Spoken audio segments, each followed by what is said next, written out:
Hello student, study ফ্যাক্টে সকলকে স্বাগত জানাই। আশা করি তোমরা সবাই ভালো আছো, সুস্থ আছো। আমি অনুরাধা মিস। আমি তোমাদের ক্লাস 10-এর জিওগ্রাফির আঞ্চলিকের ভারতের কৃষি চ্যাপ্টারের অন্তর্গত যে সমস্ত বিভিন্ন কৃষিজ ফসল আছে সেগুলো নিয়ে আলোচনা করব।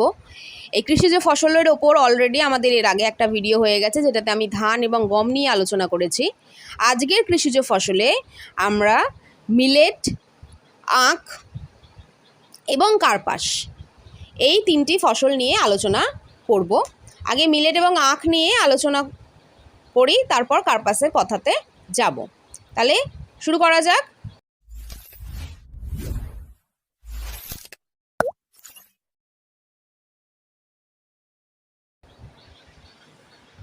আজকে আমরা প্রথমেই যেটা পড়ব সেটা হচ্ছে মিলেট। তাহলে আজকে আমরা যেটা প্রথমেই দেখব সেটা হচ্ছে মিলেট। মিলেট কি? মিলেট হলো জোয়ার, বাজরা, রাগি, এছাড়াও কোড়া, কোড়ন, কেটকি, হারাকা, রাজগিরা, এই সমস্ত যে নিম্ন শ্রেণীর দানা শস্য আছে, এই নিম্ন শ্রেণীর দানা শস্যগুলোকে একত্রে মিলেট বলা হয়। তবে এই দানা শস্যগুলোর মধ্যে জোয়ার, বাজরা, রাগি এই তিনটে দানা শস্যই প্রধান। এই মিলেট সাধারণত শুষ্ক অনুর্বর অঞ্চলে উৎপাদন হয়, যেখানে বৃষ্টিপাত খুব কম, মৃত্তিকা অনুর্বর, সেই সমস্ত জায়গাতেই মিলেটের চাষ হয়ে থাকে। এই মিলেটের মধ্যে কার্বোহাইড্রেট, প্রোটিন এবং ভিটামিন সমৃদ্ধ হলেও স্বাদ খুব নিম্নমানের হয়, যে কারণে এই মিলেট এত জনপ্রিয় খাদ্যশস্য নয়। তবে আদিবাসী অঞ্চলের প্রধান খাদ্য হলো মিলেট। মিলেট পশুখাদ্য হিসাবেও ব্যবহার করা হয়ে থাকে। তবে একটু উন্নত অঞ্চল এবং যে সমস্ত অঞ্চলে মৃত্তিকা উন্নত এবং জলের যোগান আছে, সেই সমস্ত অঞ্চলে মিলেট চাষ হয় না। সাধারণত শুষ্ক অনুর্বর অঞ্চলে মিলেটের চাষ হয়ে থাকে।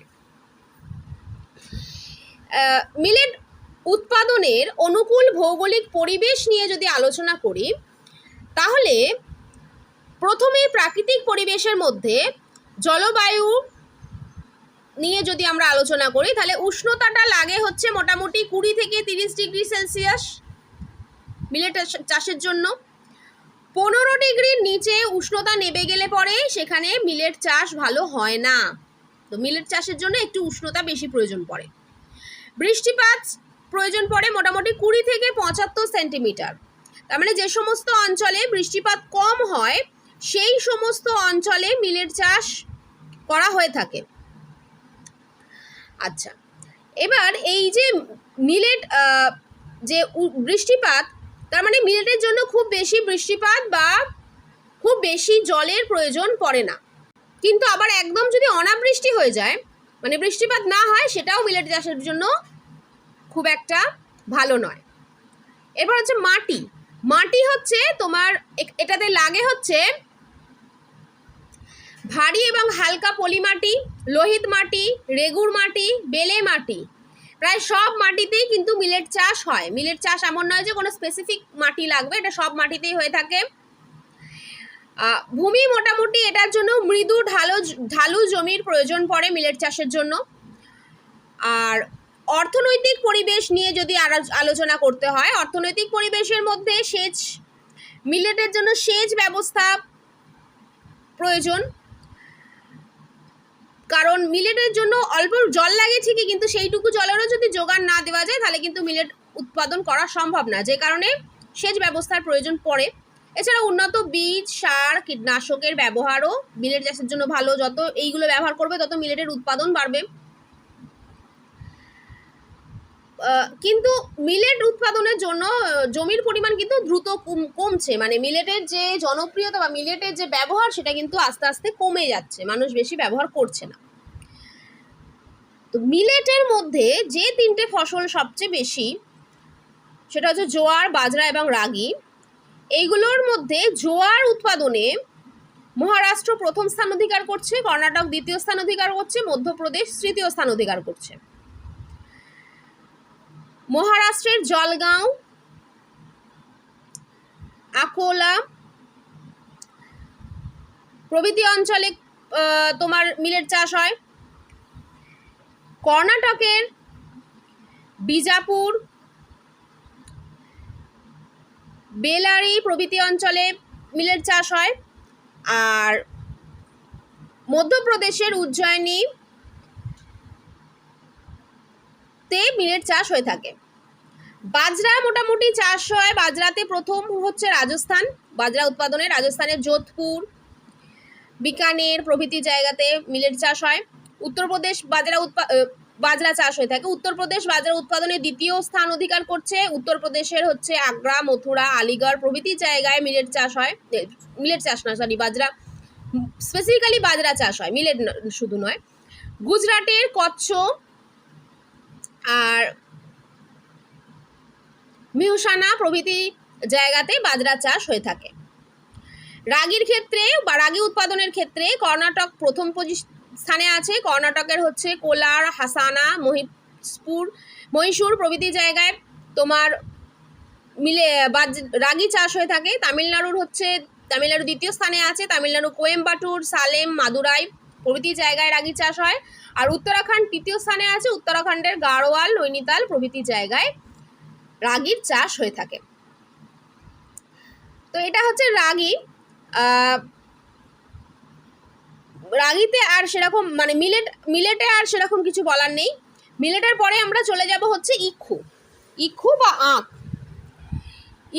বা আখ। আমরা আখ মোটামুটি দেখেছি এবং জানি আখ কি ধরনের ফসল। আমরা এটাও জানি যে আখের রস থেকে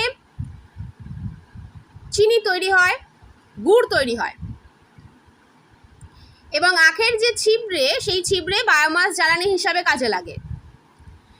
সেই ছিবড়েগুলোকে ব্যবহার করে কাগজ, বোর্ড এগুলোও তৈরি করা হয়। আখের অগ্রভাগের যে সবুজ অংশ সেটা পশুখাদ্য হিসেবে ব্যবহার করা হয়ে থাকে। আখের রস থেকে তৈরি ইথানল গাড়ির জ্বালানি হিসাবে ব্যবহার করা হয়ে থাকে। তো আখ অনেক কাজে ব্যবহার করা হয়ে থাকে বা আখের বিভিন্ন অংশ বিভিন্ন কাজে ব্যবহার করা হয়ে থাকে। আখ মূলত ক্রান্তীয় মণ্ডলে জন্মায় এবং এটা ঘাস জাতীয় ফসল। ঘাস যে ধরনের হয় সেই জাতীয় ফসল হচ্ছে ইক্ষু বা আখ। আখ চাষের অনুকূল ভৌগোলিক পরিবেশকেও আমরা দুটো ভাগে ভাগ করতে পারি, প্রাকৃতিক পরিবেশ এবং অর্থনৈতিক পরিবেশ। অনুকূল ভৌগোলিক পরিবেশ বললে পরে এই দুটো ভাগই লিখতে হয়। প্রাকৃতিক পরিবেশের মধ্যে থাকছে হচ্ছে জলবায়ু, মাটি এবং ভূমি। জলবায়ুর মধ্যে উষ্ণতা, আর্দ্রতা, বৃষ্টিপাত এগুলো থাকে। আখ চাষের জন্য মোটামুটি 20 থেকে 26 ডিগ্রি সেলসিয়াস উষ্ণতার প্রয়োজন হয়। এই উষ্ণতাতে আখ স্বাভাবিকভাবে বৃদ্ধি পায় এবং এর ফলন ভালো হয়। বৃষ্টিপাত লাগে হচ্ছে 75 থেকে 100 সেন্টিমিটার বৃষ্টিপাত প্রয়োজন। বেশি বৃষ্টি যেমন আখ চাষের পক্ষে ক্ষতি করে, আবার সেরকম কম বৃষ্টিও কিন্তু আখের রস তৈরি হতে বাধা দেয়। আর্দ্র জলবায়ুর প্রয়োজন পড়ে চারা গাছ বাড়ার সময়, কিন্তু আখ যখন কাটা হয় সেই সময় রোদ ঝলমলে শুষ্ক আবহাওয়ার দরকার পড়ে। আখ যখন বাড়ে তখন আর্দ্র জলবায়ুর প্রয়োজন এই কারণেই পড়ে যে জলবায়ু আর্দ্র হলে পরে আখের রস ভালো হয়, আর জলবায়ু যত শুষ্ক হয় রসের পরিমাণ তত কম হয়। যে কারণে আর্দ্র জলবায়ুটা আখ চাষের পক্ষে যখন বৃদ্ধি পাচ্ছে তখন ভালো, কিন্তু আবার যখন ফসল কাটা হচ্ছে তখন কিন্তু শুষ্ক জলবায়ুর প্রয়োজন পড়ে। এটা গেল হচ্ছে আখ চাষের অনুকূল জলবায়ু। মাটি কী ধরনের দরকার? মাটিতে চুন এবং লবণ সমৃদ্ধ, সুষম জলধারণ ক্ষমতাযুক্ত পলি মাটি, দোআঁশ মাটি এবং রেগুড় মাটিতে আখ চাষ ভালো হয়। ক্ষারকীয় মাটিতে কিন্তু আখ চাষ ভালো হয় না। ভূমি কেমন দরকার আখ চাষের জন্য? জমিতে যদি জল জমে থাকে তাহলে সেটা কিন্তু আখ গাছের ক্ষতি করে, যে কারণে ভালো নিকাশি ব্যবস্থা যুক্ত সমতল ভূমি আখ চাষের উপযুক্ত। এটা গেল হচ্ছে প্রাকৃতিক পরিবেশ। এরপর অর্থনৈতিক পরিবেশে আসছে হচ্ছে প্রথমেই শ্রমিক। যে ভারতবর্ষে যে আখ চাষ করা হয়ে থাকে সেটা শ্রমনিবিড়, অনেক শ্রমিকের প্রয়োজন পড়ে।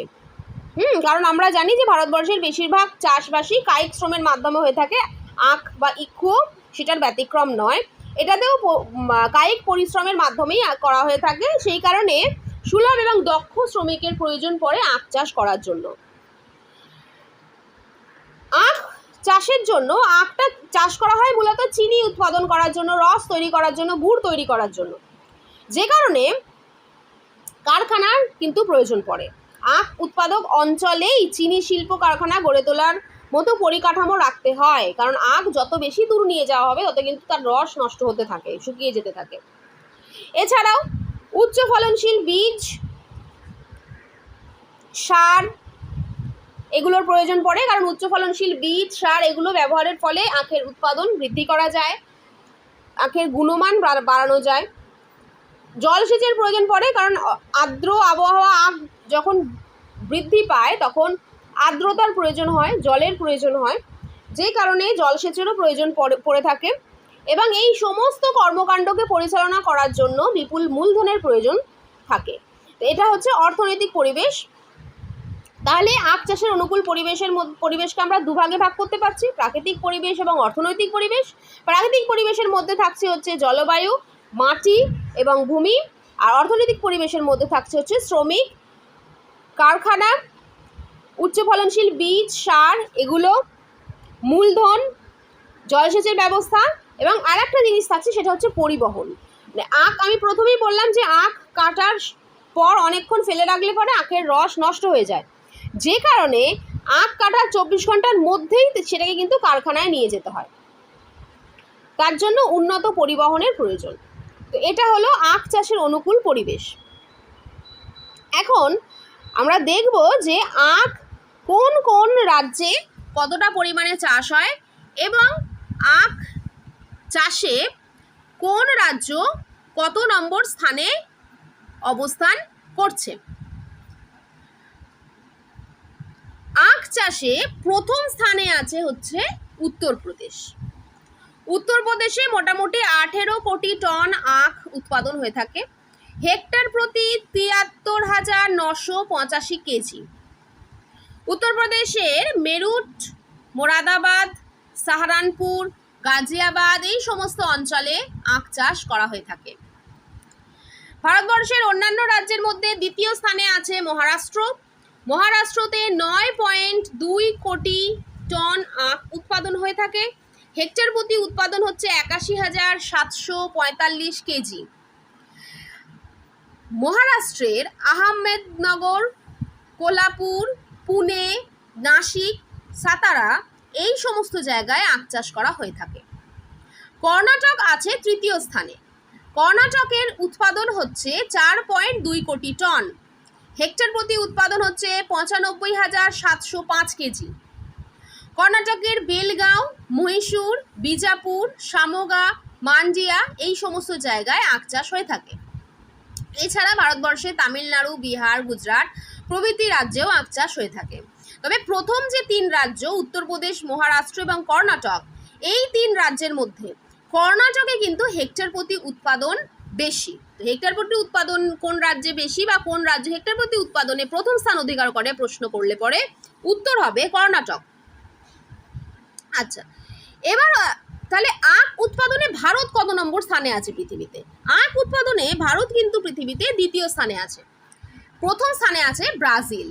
হেক্টর প্রতি উৎপাদন কম এবং ভারতে যে আখ উৎপাদন হয় সেটার গুণগত মানও অতটা উন্নত নয়, যে কারণে ভারতে উৎপাদন কিন্তু সেরকম নয়। আচ্ছা, এরপর ভারতবর্ষে আখ যে উৎপাদন করা হয় সেটার বেশিরভাগটাই ব্যবহার করা হয় চিনি তৈরির ক্ষেত্রে, ঠিক আছে। এবার তারপরে খুব সামান্য পরিমাণেই থাকে অতিরিক্ত, সেটাকে ভারত অন্যান্য দেশে রপ্তানি করে।